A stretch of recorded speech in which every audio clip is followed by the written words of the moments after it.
2013, eu fui relator do projeto da Câmara e nas empresas estatais e muitas empresas privadas também tem fundos de pensão complementares que atuam como forma de ampliar o espectro de cobertura da Previdência, mas são instrumentos de uma elite hoje, porque elite que eu digo no sentido figurado, porque não são elites, são trabalhadores, mas de um setor da classe trabalhadora mais organizado, mais estruturado e com mais tradição nessa questão previdenciária. Então, por exemplo, eu sou funcionário do Banco do Brasil e, portanto, tenho a previdência básica do INSS, mais a previdência complementar pela Previ do Banco do Brasil. E várias empresas estatais e privadas têm isso. Como é que está a Previdência hoje? Bom, primeiro, nós tivemos uma grande derrota em 2019 com a aprovação da reforma da Previdência do governo Bolsonaro. Temer tentou, Bolsonaro conseguiu arregimentar votos suficientes na Câmara e no Senado. Eu fui, como ex-ministro, várias vezes à Câmara, ao Senado, para debater, mas percebemos assim claramente que havia todo um esforço do governo para não ter debate, e essa reforma vai, no nosso entendimento, além de prejudicar os pensionistas e as pensionistas, vocês imaginem a quantidade de gente que está morrendo por Covid, além da tragédia toda, a renda cai pela metade, a renda familiar cai pela metade no mês seguinte da morte do segurado. Antigamente não, a pessoa morria, deixava a sua aposentadoria integral ou o seu salário da ativa integral. Hoje não, deixa um valor aproximadamente na metade mais 10% para cada dependente. Além disso, muitos trabalhadores, especialmente os mais frágeis, não conseguirão cumprir todas as regras para se aposentar. Se já não era fácil se aposentar antes, nunca foi fácil aposentar para os mais pobres. Mas tinha uma regra que permitia, com 15 anos de contribuição, ter um benefício previdenciário de, no mínimo, um salário mínimo. Agora, esses prazos de contribuição e idade foram aumentados, criou a regra da idade para o regime geral, que não existia a regra da idade, estabeleceu, a partir daí, uma nova fórmula de cálculo, que não despreza mais as piores contribuições. Então, nós temos toda uma nova realidade que, ao longo dos anos, vai rebaixar as condições sociais dos aposentados e pensionistas do Brasil. Financeiramente, eu sempre defendi, e é uma defesa que a CUT sempre fez, o PT sempre fez, de que a previdência pública ela não tem que ter necessariamente equilíbrio orçamentário rigoroso. Por quê? Porque não é um sistema privado, é um sistema público. Você deve buscar uma estratégia de financiamento com contribuições que sejam efetivamente capazes de cumprir as regras da Previdência e, portanto, isso deve ser feito através, por exemplo, do aumento o aumento da progressividade do nosso sistema tributário. Como você sabe, o sistema tributário brasileiro ele é altamente regressivo. E, por ser altamente regressivo, ele tributa mais os mais pobres e menos os mais ricos. Então, para financiar a Seguridade Social, o SUS, a Previdência e a Assistência, nós precisamos tributar os mais ricos. Caso contrário, nós sempre teremos a limitação, para além do teto de gastos, a limitação do próprio sistema de arrecadação. E na Previdência a mesma coisa. Para financiar esses chamados benefícios, que eu não chamo de benefícios, eu chamo de direitos previdenciários, eu acho que nós precisamos reformular todo o sistema tributário brasileiro. Então, a situação da Previdência hoje é essa, entendeu? Não há risco da Previdência quebrar porque ela é um sistema orçamentário. O que há é uma tentativa permanente do governo, deste governo que está aí, do governo Temer. Não havia nos nossos governos, evidentemente, ainda que tivesse problemas aqui e ali, para ajustar a posição política aos vícios da burocracia estatal, que muitas vezes é uma burocracia que é cruel com os mais pobres, mas nunca fizemos o discurso de que a Previdência estava quebrada, que se não fizesse reforma o Brasil ia quebrar, mas desde Temer e Bolsonaro há uma série de iniciativas para restringir o acesso dos trabalhadores ao direito previdenciário. Portanto, nós temos que continuar atento e aproveitando a oportunidade para comentar a questão que foi colocada antes sobre sindicalismo, eu tenho feito uma defesa radical de que ou os sindicatos reformulam, se reinventam, quebrando justamente o corporativismo e enfrentando uma condição nova de classe, que é uma situação que o Michel falou com muita propriedade. A classe trabalhadora que existia nos anos 40, nos anos 50, não existe mais. A que existia nos anos 80, quando eu me tornei dirigente sindical, também não existe mais. As novas tecnologias, a globalização financeira e a inteligência artificial vai alterar radicalmente a forma de contratação. Se os sindicatos continuarem cada um com seu sindicatinho da categoriazinha, porque tem um presidente, um secretário-geral, um tesoureiro e tem pequenos poderes, nós vamos ter, provavelmente daqui a 10 ou 15 anos, o que aconteceu, por exemplo, no Chile com Pinochet, que é o esvaziamento completo do movimento sindical. O que aconteceu em alguns países da Ásia, que é simplesmente praticamente não ter sindicato, não ter contratação coletiva e não ter força. Então, eu tenho dito o seguinte nas palestras que faço: o movimento sindical brasileiro tem que rasgar as vaidades, tem que acabar com o cerimonialismo, o ritualismo de atividades que não organizam nada, mas são atividades para preencher o tempo, simplesmente, e ir para a base, representar a base. Sindicalista que não tem base é um tigre de papel. Ele pode até falar bonito, ele pode fazer discursos radicais, mas não organiza e não vale nada. Eu estou sendo cruel aqui. Sindicalista que não tem base não vale nada. É apenas uma figura. E eu lamento a falta de renovação do movimento sindical. Em muitos sindicatos, os dirigentes são os mesmos do meu tempo. Eu sou um sindicalista dos anos 90, do século passado. Eu não sou mais sindicalista desde 99, me declaro sindicalista por afinidade, mas não sou mais sindicalista. Eu fui depois deputado, dirigente partidário, participei dos governos Lula e Dilma, e, portanto, hoje eu não tenho base sindical mais. Eu posso ter até respeito das pessoas, mas não tenho base sindical. Se você não organiza a base para a luta, não é sindicalista. Pode até ser diretor de sindicato, mas não é sindicalista. E esse é o desafio que eu tenho feito. Vamos nos reinventar? Vamos recriar. Quando o Lula surgiu lá nos anos 70, era o novo sindicalismo. Eu pergunto, somos novo sindicalismo hoje ou somos um velho sindicalismo meio apelegado? E eu estou falando isso com todo carinho, com toda generosidade. Não quero dar lição de moral em ninguém. Quero apenas fazer uma reflexão política, com profundidade, sobre a realidade do movimento sindical hoje no Brasil. Ministro Ricardo, tem uma pergunta também aqui de Amir. Ele pergunta assim: quais seriam as consequências de uma eventual privatização do Banco do Brasil e da Caixa Econômica Federal? Na visão do senhor. Você sabe que o Obama, numa conversa com o Lula, na crise financeira de 2008, o Lula contou para o Obama o que ele estava fazendo no Brasil para combater a crise financeira mundial de 2008. Ele falou assim: eu estou usando o BNDES para atender o crédito de mais médio e longo prazo. Eu estou usando o Banco do Brasil para dialogar com os bancos que têm carteiras com problemas para fazer um processo responsável de aquisição de carteiras.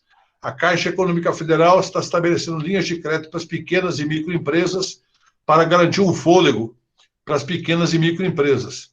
E o Obama falou assim: mas aqui nós não temos nenhum banco estatal. Aqui não há como fazer isso, porque não há bancos estatais. Se privatizar os bancos públicos, eu quero dizer o seguinte: eu não acho que os bancos públicos são perfeitos, tem muitos problemas. Mas se privatizar o Banco do Brasil, a Caixa Econômica Federal, e se continuar o esvaziamento do BNDES, que o Temer e o Bolsonaro vêm fazendo, o Brasil vai perder ainda mais. Porque o debate sobre a industrialização no Brasil e sobre o potencial da agricultura familiar, sobre a questão da tecnologia de ponta, ele depende de financiamento de longo prazo. A China tem 6 bancos estatais nacionais e tem mais centenas de bancos estatais regionais. A China tem um projeto. Qual é o projeto da China? Desde Deng Xiaoping. É construir uma sociedade que consiga, com seus próprios meios, exportar e disputar o mercado mundial e fortalecer o mercado local. Hoje já tem na China, a gente pode dizer, 400 milhões de pessoas de classe média bem remunerado e bem estruturado, e mais 400 milhões de classe média lutadora, aquela que está lutando para ficar na classe média. Então, eles têm um mercado interno hoje extraordinário. Por quê? Porque houve uma estratégia de financiamento do desenvolvimento. Se nós não tivermos uma estratégia de desenvolvimento e bancos públicos para financiar, nós podemos simplesmente ser um país ainda mais subordinado. O Brasil, eu costumava dizer que no governo Lula e Dilma, o Brasil estava lutando para tentar ser campeão mundial, com dificuldade, porque o Brasil não tem a potência dos Estados Unidos, da Alemanha, mas o Brasil sonhava em ser campeão mundial, não de futebol, mas de economia. No governo Temer e Bolsonaro, nós estamos lutando para não cair para a Série C. Nós estamos lutando para não ficar um país irrelevante. E agora, com a pandemia, essa gestão desastrosa da pandemia, nós estamos caindo para a Série D. Talvez a gente não dispute mais nenhuma série do campeonato mundial das nações que têm projeto soberano. Porque nós não temos hoje um projeto soberano. Se a esquerda conseguir se articular, superar as suas diferenças e retomar um projeto de soberania nacional com inclusão social, talvez a gente consiga voltar para a Série C, para a Série B, e daqui a alguns anos a gente está na Série A de novo, sonhando em ser campeão. Com dificuldade para ser campeão, porque a China, Estados Unidos, Alemanha, Coreia do Sul estão bem à frente do Brasil. Mas, quem sabe, a gente consegue fazer essa trajetória como outros clubes brasileiros que caíram, e depois voltaram para a Série A. Ministro, tem uma outra pergunta aqui do Edmício. Ele está perguntando se essa nova mentalidade do Biden, né, em reforçar os sindicatos, isso é bom para o fortalecimento da América Latina, do movimento sindical, ou é só conversa mole do Biden? Primeiro, você sabe que o Partido Democrata é onde os sindicalistas americanos se organizam partidariamente. Ele tem uma ala sindicalista. Ele pode estar falando para dentro do partido, pode estar falando também para dentro dos Estados Unidos. Por quê? Porque, de fato, em termos de Estados Unidos, o Partido Democrata, para a vida interna do partido, é o que mais se aproxima, digamos, de uma centro-esquerda. E o programa de investimento que ele está fazendo lá, agora para combater os efeitos da pandemia e para investir na tecnologia para disputar com a China, é um programa que a gente poderia dizer que é de centro-esquerda.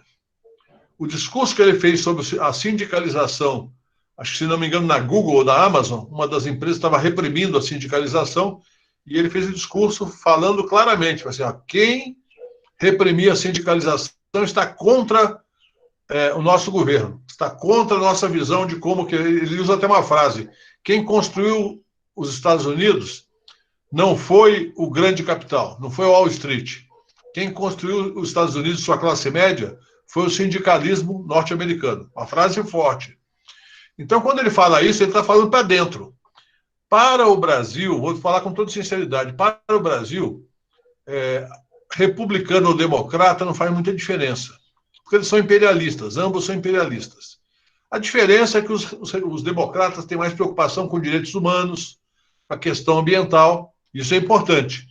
Mas, do ponto de vista econômico, eles são ambos imperialistas e não vão incentivar as empresas americanas aqui a facilitar a sindicalização, não. Ele vai pressionar as empresas americanas em território americano para atender o eleitorado dele lá e facilitar a sindicalização. Para o quintal dos Estados Unidos, que é a América Latina, que é assim que eles pensam, né?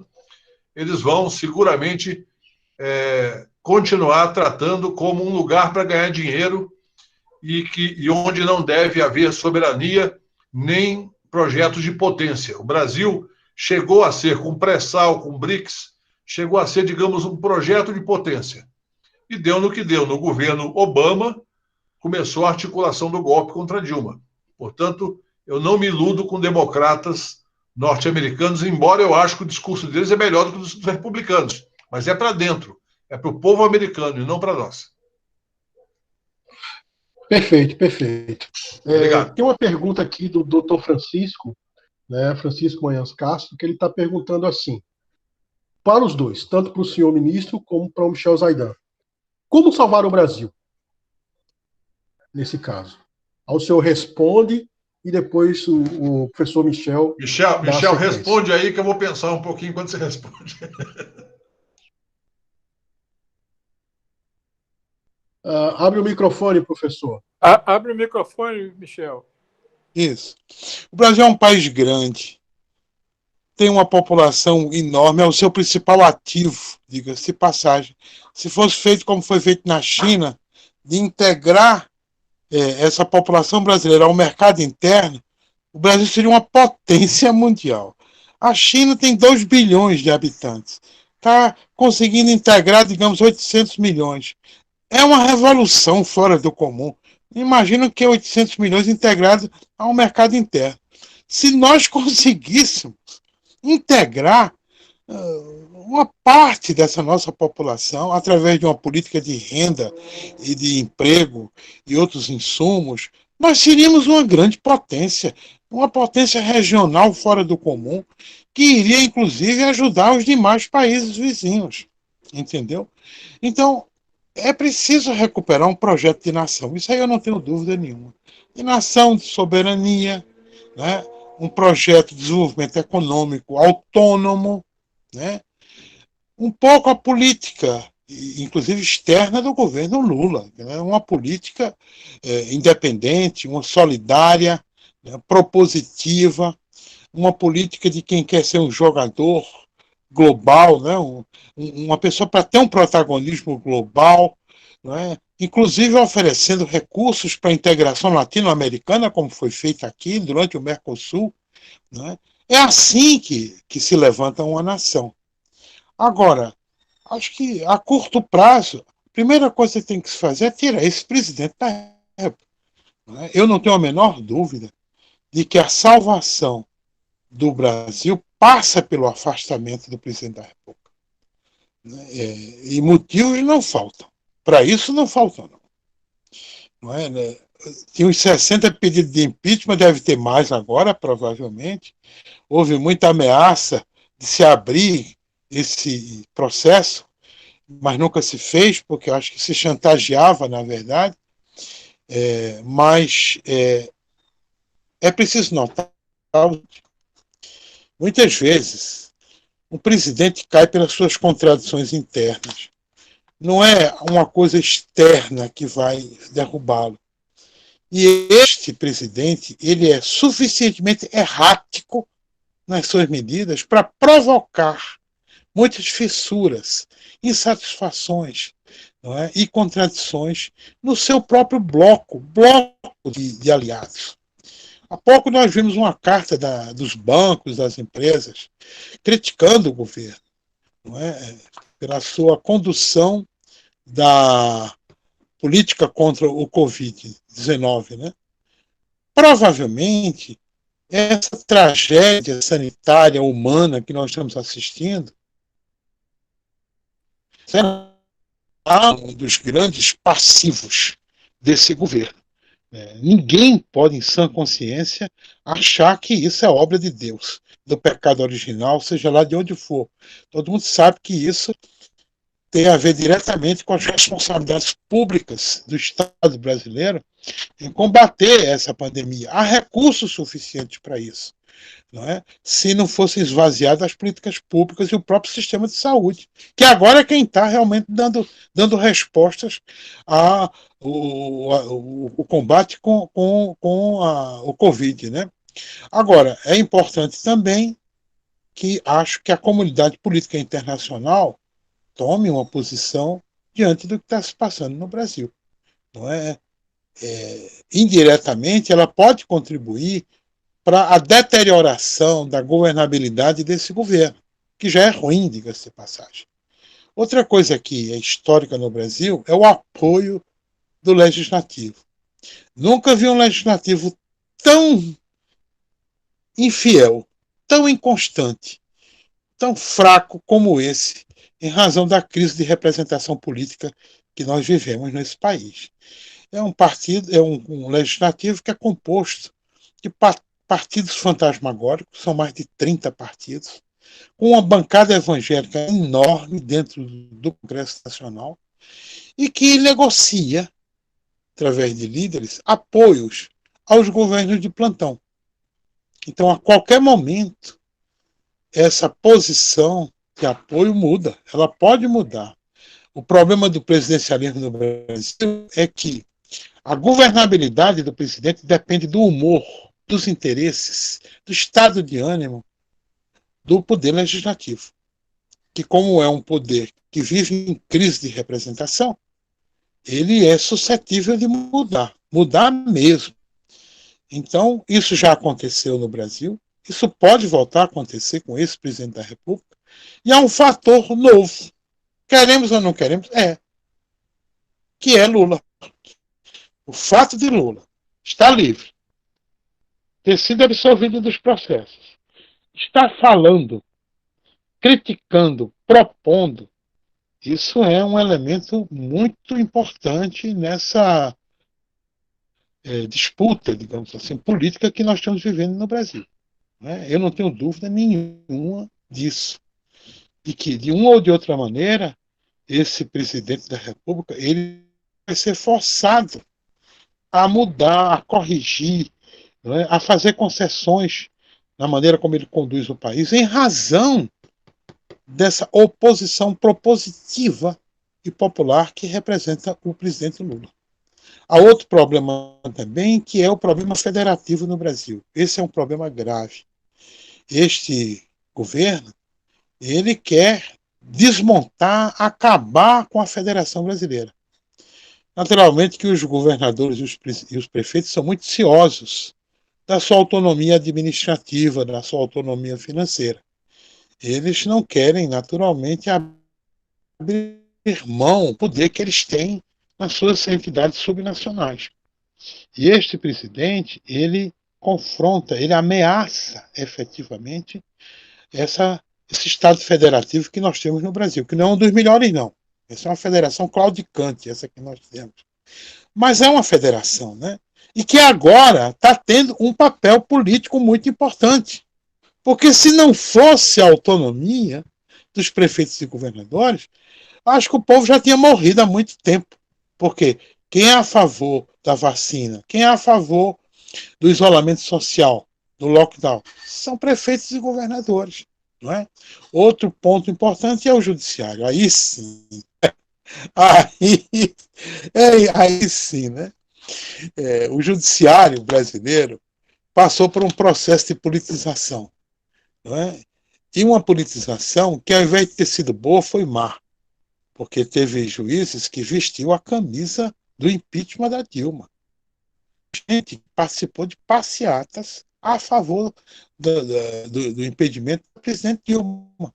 Mesmo depois se vendo que era tudo uma farsa, uma fraude imensa. Né? Então, o que acontece? O judiciário parece que entra em uma outra fase de politização, que é o de se tornar relativamente independente da vontade imperial do Poder Executivo. Se fosse pela vontade do Executivo, o Judiciário já tinha feito a intervenção, autorizado a intervenção militar nos estados do Brasil todinho. Quem sustentou a barra da não intervenção foi o Poder Judiciário, tanto quanto a questão da vacina obrigatória, universal. Não é? Também o Poder Judiciário tem tomado medidas nesse sentido. Tanto quanto agora em relação à questão da inocência de Lula, também do Poder Judiciário. Então, eu acredito que as cartas ainda não estão dadas, que o jogo não está jogado e que já está garantido que Bolsonaro ou vai dar um golpe de Estado e vai ser um ditador ou vai se reeleger. Eu acredito. Há muitos elementos, inclusive juntando com a crise econômica que o país está vivendo, desemprego imenso que o país está vivendo e a crise sanitária, há muitos elementos que indicam que há muita incerteza política no Brasil. Não é? Há um ambiente, uma conjuntura, um horizonte de muita incerteza, que a depender de como vai se comportar e se conduzir os poderes no Brasil e a oposição, eu acho que nós vamos conseguir mudar esse quadro. Eu não sou nem sou negacionista, nem sou negativista. Eu acredito que é possível, sim, haver mudanças, se não a curto, pelo menos a médio prazo. Nós já temos mais da metade do mandato desse homem que está aí. E é um descalabro, é uma catástrofe só o que se tem aí. Duvido que tenha alguém da elite, da classe dominante, não é, que diga assim, não, esse governo é muito bom, é um governo nacionalista, democrático, popular, que tem empatia pelos pobres. Duvido, Teodoro. Né? Pode ter aqueles que são coniventes por interesse ou porque são chauvinistas, do nacionalismo chauvinista de direita, ou os crentes que seguem a ordem dos pastores da Igreja Universal, da Assembleia de Deus, etc. e tal, não é?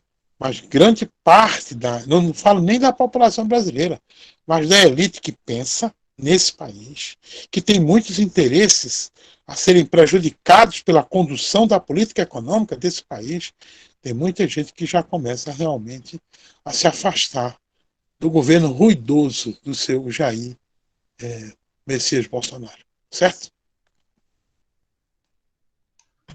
Então, a fala do Michel economiza uma parte da minha, porque ele tem razão em quase tudo que falou, e o que eu vou falar é complementar ao que ele falou. Na verdade, nós temos duas questões que eu acho que são combinadas. Uma é como interromper a barbárie do governo Bolsonaro, ou seja, como construir as condições para que ele não tenha um segundo mandato. Porque se ele tiver um segundo mandato, a destruição do Estado ficará ainda mais grave. É total. A destruição da economia brasileira será brutal. A entrega das nossas riquezas será muito ampla. Bom, se nós temos essa questão, então isso é 2022. Nós temos pouco tempo para chegar em 2022. Eu coloquei aí no chat o link do Plano de Reconstrução e Transformação do Brasil, que foi um trabalho feito pela Fundação Perseu Abramo. Eu participei na parte de comunicações e na parte de trabalho também, que é um plano, na verdade, para fazer, digamos, uma espécie de programa de transição entre a barbárie e recolocar o Brasil nos trilhos. Esse é o projeto para 2022, no nosso entendimento. O projeto para frente, que eu acho que é tão necessário planejar quanto 2022, que é constituir as bases populares. Isso exige muita organização, formação, comunicação e mobilização dos partidos que têm compromisso com o futuro do Brasil. Não é o PT só, são os partidos de esquerda e quem mais quiser vir junto num projeto democrático popular. Não é um projeto socialista. Eu sou socialista e defendo a construção do socialismo. Mas, realisticamente, é um projeto de uma visão nacionalista no bom sentido da palavra, com uma visão de direitos humanos, de respeito ao meio ambiente, de geração daquilo que o professor Michel falou, que é um grande mercado interno. Nós já fizemos. Nós conseguimos, contra todos os prognósticos, gerar 20 milhões de empregos formais em 10 anos. Governo Lula 1, Lula 2 e Dilma 1 até 2012.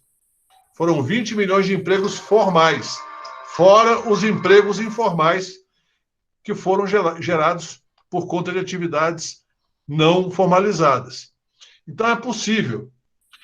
Isso significa também construir as bases industriais para que a gente possa disputar alguns mercados importantes. Por exemplo, o Brasil é um grande importador de fármacos. Nós importamos 90% praticamente de todos os remédios de maior valor agregado produzidos no Brasil. Nós importamos ou remédio pronto ou insumo. Nós podemos substituir importações e gerar mais valor do ponto de vista das divisas externas e gerar também muitos empregos aqui dentro. Na área de eletroeletrônicos, especialmente tecnologia da informação e comunicação, essa base que está praticamente impondo o modo de vida, que são os smartphones com inteligência artificial, com os grandes processos de redes sociais e a conexão entre a inteligência artificial e o mercado de consumo. Isso daí, hoje, nós somos grandes consumidores, mas somos pequenos produtores de tecnologia. Nós precisamos entrar nesse mercado. Precisamos fazer parceria com a China, com a Rússia, e até com empresas americanas que queiram fazer parcerias decentes conosco, não parcerias subordinadas. E tudo isso já foi desenhado no passado. Então, é possível fazer? Mas depende do quê? Depende de construção de organização popular. Aqui, em algum momento, alguém falou, não sei se foi o Michel, sobre, por exemplo, o crescimento das igrejas neopentecostais. Esse crescimento não é religioso, isso é organização de direita, para continuar hegemonizando o processo político no Brasil pela direita, com um projeto subordinado, com um projeto atrasado, com uma visão de 4, 5 séculos atrás. Então, nós precisamos dialogar com o povo. Nós precisamos estar onde os evangélicos estão, lá nas bases, na periferia das grandes cidades, nas pequenas cidades, nas médias cidades.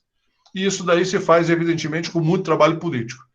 Então, a fala do Michel, que eu incorporo, eu quero agregar esse aspecto. Não adianta nós simplesmente acharmos que temos boas propostas se o povo não entender nossas propostas. Quem vai votar não sou eu só. Eu sou um voto. Quem vai votar é o conjunto da população que caiu no golpe de 2016 e caiu no golpe do Bolsonaro. As pessoas acreditaram no Bolsonaro como grande salvador da moral nacional, que ia combater a violência com mais armas, e nós perdemos essa batalha. Tivemos um bom desempenho em 2018, mas para construir em 2022 a vitória do Lula, se possível, e se não for possível, de alguém que represente esse tipo de projeto, e construir para frente a implantação de um caminho virtuoso para a economia nacional, para a realidade social, para salvar o SUS, para salvar a Previdência, nós temos que ter efetivamente muito trabalho de base. E não ficar apenas... É sempre importante discutir entre nós, mas não ficar apenas discutindo entre nós. Perfeito. Ok. Eu gostaria de fazer uma pergunta, né? Depois aqui o doutor Raul vai fazer as deles e aí a gente vai passar para o Luiz. Companheiro, eu vou pedir desculpa, mas eu tenho limitações de horário. Infelizmente, certo. Eu não sabia que ia passar das 17. Tá certo? Tudo bem, tudo bem, deve continuar sim o debate, mas eu, infelizmente, não me programei para a gente continuar o debate. Né? E ele pode se estender, e deve se estender, aliás, é benéfico que deva se estender. Mas eu tenho limitações, infelizmente. Vou pedir desculpa para vocês, realmente desculpas, e desejar que continue o trabalho. Eu acho muito importante que esse trabalho, esse debate, essa troca de ideias, ela continue. Tá certo? Tá bom? Sem problema. O senhor tá certo assim? Entenderam o meu pedido? Tudo bem. O professor Michel, o senhor antes de sair, gostaria de fazer alguma consideração? O senhor antes de sair, gostaria de fazer alguma consideração final? Não, eu acho que não está correto, porque é melhor permitir que vocês tenham mais tempo para debater. Né? Tem gente que quer sair, mas ao mesmo tempo quer ficar. Eu já vi muito orador que quer sair, mas quer ficar, quer ocupar. Eu não acho correto. Eu acho importante dar tempo, deixar o tempo para vocês que vão continuar esse debate que é necessário. É salutar, é saudável, é oportuno. Veja, tá certo? Se o senhor me permite, me coloca à disposição para outros debates. Ele não vai ser o último, não. Esse é apenas um. É apenas um dos debates. O caminho é longo. Bem, eu quero aproveitar, Sérgio, e convidar o professor Michel para a gente fazer uma live no Instagram, onde a gente pode ter um alcance também muito interessante. Pedir desculpas, porque a gente... isso é coisa de militante, né? A gente começa atrasado, termina atrasado. É impressionante isso, realmente. Não se preocupe, não. Isso sempre acontece. Isso é natural. Não se preocupe. Tá bom? E a causa é boa. A causa é boa e a causa é justa. Tem que continuar. Certo? Eu vou deixar um grande abraço para Ricardo, para você, Luiz, para todos, tá certo? Abraço, Obrigado. Michel. Obrigado pela oportunidade de discutir com você. Obrigado, professor. E boa, Michel, um abraço boa grande, Páscoa viu? para vocês. Um abraço Boa grande, Todos Michel. nós. Valeu. Tchau. Valeu, professor. Então, Sérgio, como a gente estava combinando no WhatsApp, a gente pode Vamos lá. fechar com 2 perguntinhas e passar para as considerações finais Tem Raul também que quer fazer uma pergunta, né? Pronto, então a gente fecha com esse último bloco. Não, que eu não realmente quero fazer não vai ficar pergunta, cansativo para não. muita gente, né? Desculpe, Luiz, eu não quero fazer pergunta, não. Só quero agradecer a Bezoini, a presença dele aqui, as observações que ele fez, que foram muito pertinentes. E eu quero já convidá-lo para participar do nosso Instagram, que é muito mais abrangente. Ele sai de uma sala e vai para o público. Esteve lá Nicoleles, esteve várias pessoas assim que tem a importância, que leva informação para gente da massa, viu? Aí, Bezoini, se você puder combinar com o Luiz aí, nós ficaríamos muito felizes se você puder participar. Eu sei que a sua agenda é grande, mas o tempo, se você puder, nós vamos ficar muito felizes, viu? É só isso que eu queria falar. Estou à disposição, viu, Raul? Estou à disposição de vocês. Pronto, você combina com o Luiz, porque o Instagram é muito importante. Você tem toda a razão, esse negócio de ficar entre militância, sabe? Eu acho que é bom, mas não é o essencial. O essencial Vamos é ampliar. A gente ir para o povo. Tá vendo? Um abraço grande para você aqui. Eu vou ficar escutando agora. Obrigado. Bom, então, eu vou fazer uma pergunta ao ministro Ricardo. Nós estamos vendo agora um novo cenário político, ministro, né? E qual é a estratégia que o Partido dos Trabalhadores tem? Nós vemos agora que Lula recebeu a segunda dose, eu vi aqui na notícia, né? E agora ele vai começar a caminhada pelo Brasil, né? Qual é a estratégia do PT agora de novamente entrar em contato direto com suas bases para retomar esse pensamento nacional de progresso para o país, que as pessoas enxerguem que eles precisam colocar no poder um representante progressista que pense no país e principalmente no povo, porque o país é o povo, né? Qual é a estratégia que o senhor vê para essa nova militância, principalmente dessas pessoas que são jovens, que não conheciam, né, que não conhecem o governo petista, que não viveram, eram muito pequenos na época, né, que precisam dessa chamada? O que é que o senhor tem a dizer? Sérgio, daria para a gente emendar com a minha pergunta? Claro, claro. Pode ser, Ricardo? Olha. Pode. Ministro, veja, uma das grandes preocupações nossas, nós que queremos ajudar a resgatar o Brasil, trazer o país de volta, é como fazer isso, como contribuir para isso. E eu escuto muito dizer que a direita ou a extrema-direita dá de goleada na gente nas redes sociais.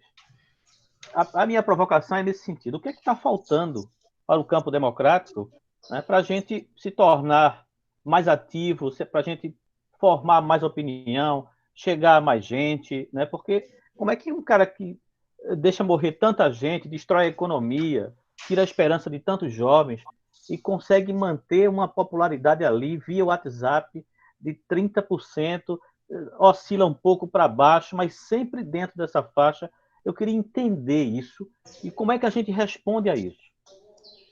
É isso. Eu vou começar pela sua questão, que é uma antessala para a questão anterior. Primeiro é o seguinte, por que ele consegue manter? Primeiro porque tem muita gente que frequenta os ambientes daquilo que eu falei anteriormente, muita gente mesmo, em alguns estados chega a 35%, 40%, que frequenta os ambientes dos chamados evangélicos neopentecostais. Eu chamo a turma do anti-evangelho, porque tudo que eles fazem não está no evangelho.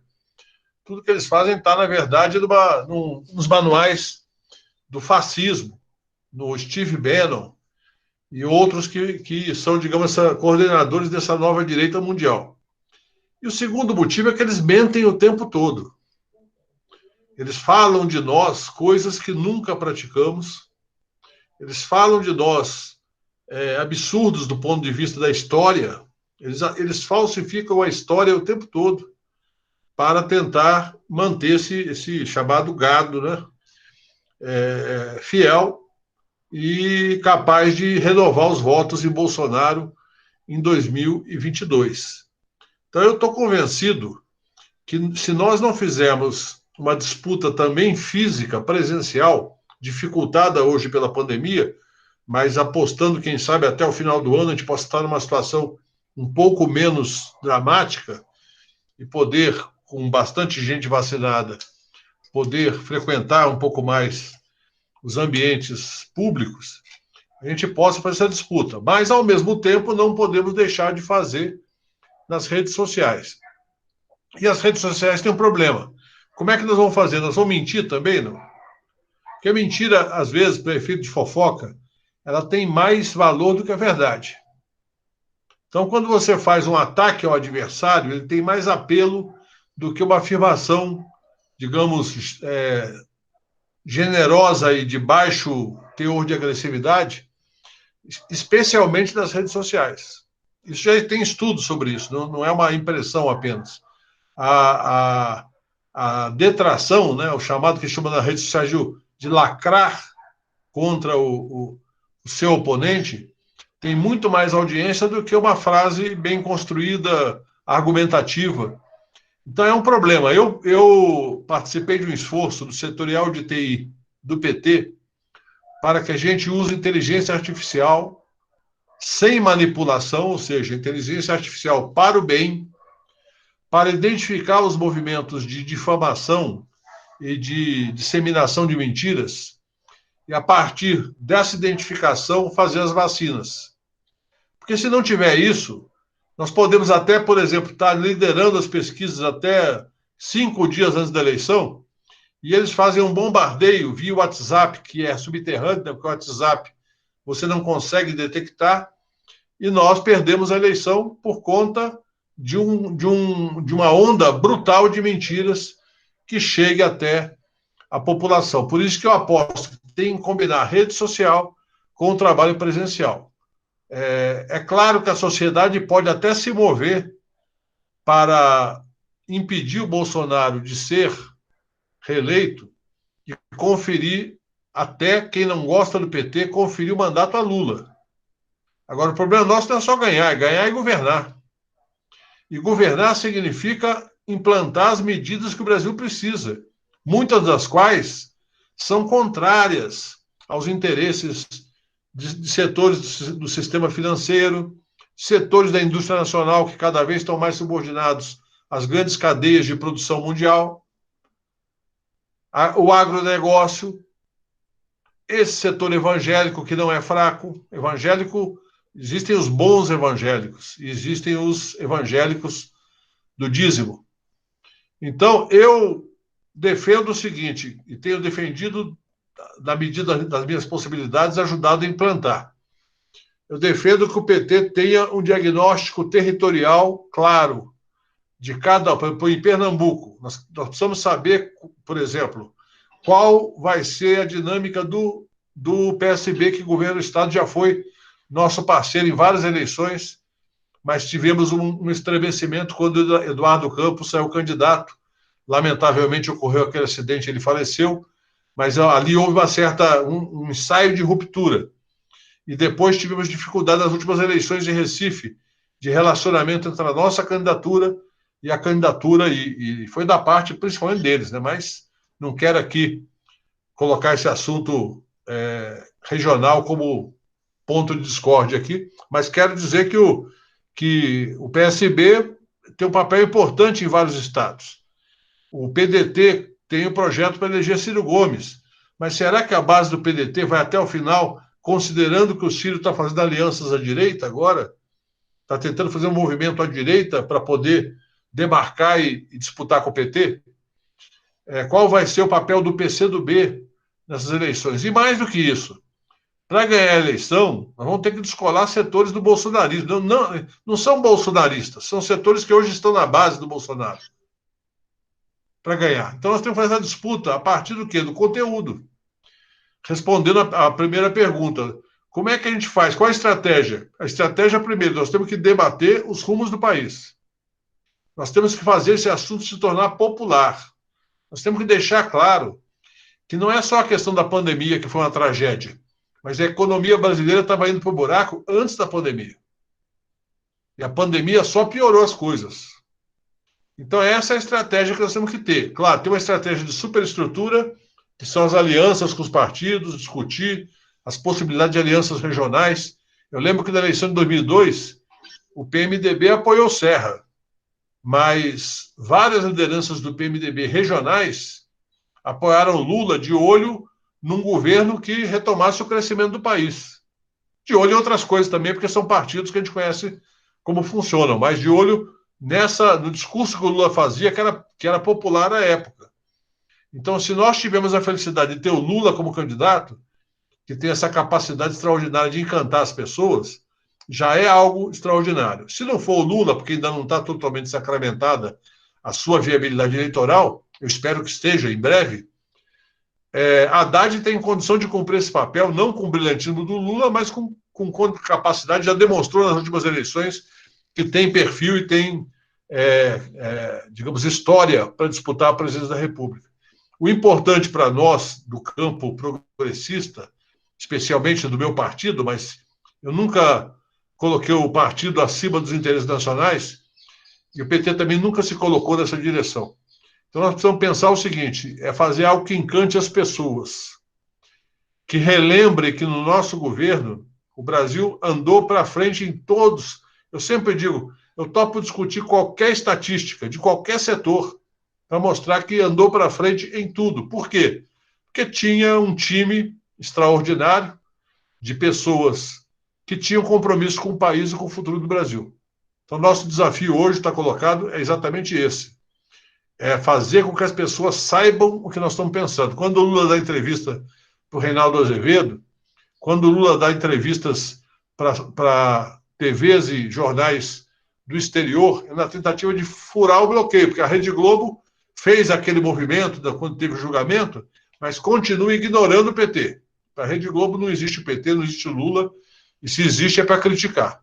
Então, são essas minhas considerações. O que eu acho fundamental é preparar a nossa militância para, quando eu falo nossa militância, a militância da esquerda, para traduzir de maneira simples, sem perder a qualidade, de maneira simples, qual é a estratégia para gerar emprego, qual é a estratégia para ampliar a renda da população, qual é a estratégia para retomar a soberania nacional, o patrimônio público, a defesa da Previdência, do SUS e a defesa do nosso meio ambiente. Eu acho que nós fizemos essa capacitação coletiva, da qual esforços como esse, de a gente passar uma tarde de sábado debatendo esses temas, eu creio que a gente vai conseguir chegar muito mais preparado no ano que vem para fazer disputa. E precisamos, esse ano, continuar lutando pela vacina, pelo auxílio emergencial, que as pessoas estão com fome.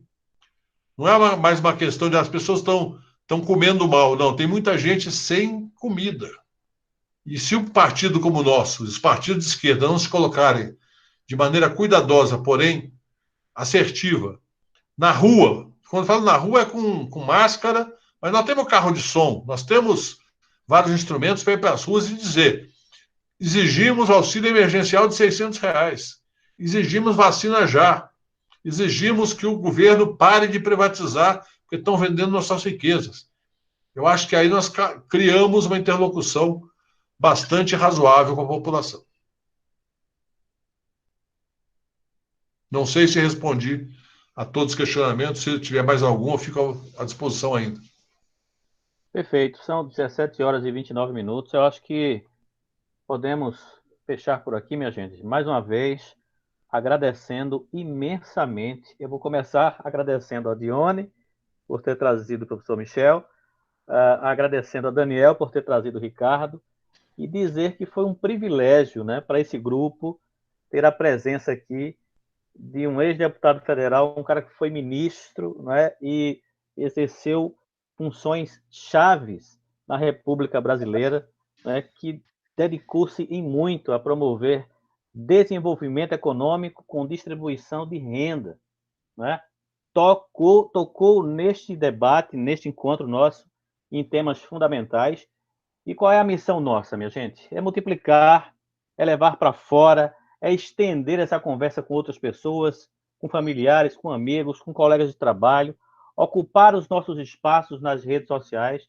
Eu acho que nós somos ainda muito acanhados, né? Tem gente do campo democrático, dos movimentos sociais ainda que acham que internet pensa isso é coisa, né, de jovem e tal. Não, isso é coisa para todo mundo. Eu acho que nós temos que ser híbridos. Essa é a realidade. Temos que ser híbridos agora, presencialmente, virtualmente, o tempo todo ocupando os nossos espaços, né? Disputando narrativas e, obviamente, defendendo aquilo que nos é mais caro. Então, eu quero agradecer imensamente a presença de todos vocês que ficaram conosco até agora e, mais uma vez, lançar o convite, né?